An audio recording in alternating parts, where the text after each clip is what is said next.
Hi everyone, we are back this time around talking about protecting our cyber network. We're going to be talking about some threats, some vectors, which are possible pathways, and seeing what's all out there that we actually need to be looking at. So digging into this, the threat and vulnerabilities. Threat is simply the who.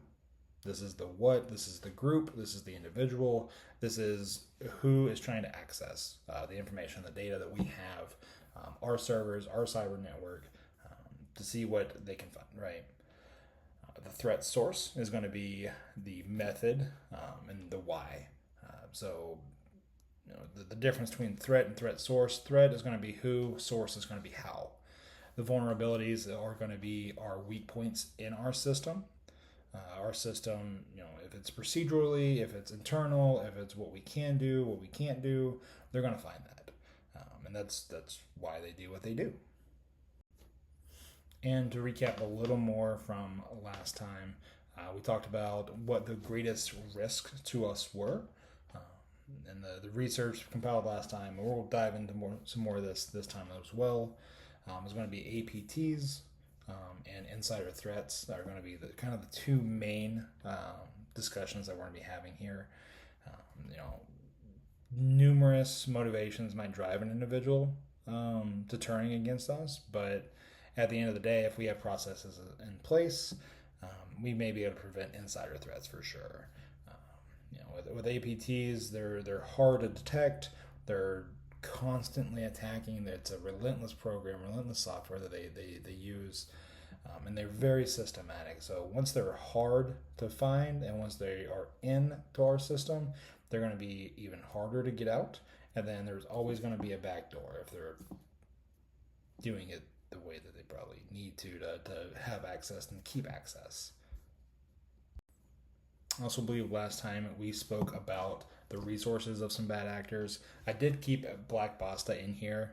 They use ransomware, which pretty much just means, hey, it's a software that we're going to install within your system, and you're either going to pay us or we're going to release information.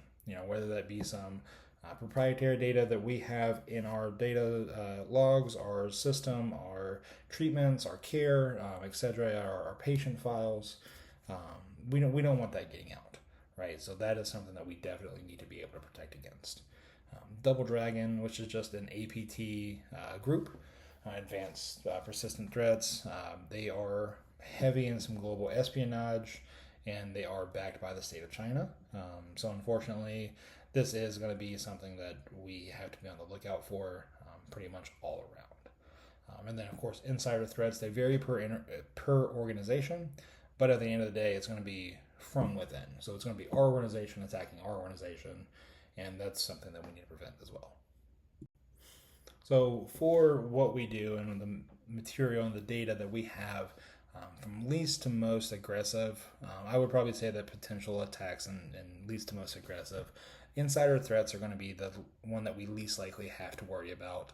I believe that what we do here in the hospital for the cancer research and whatnot is going to be valuable enough that the people that want to be here are going to be here.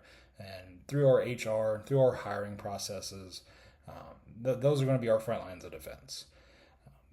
It's usually disgruntled employees. So, this is things that are going to happen after they're here, after the organization has been in effect.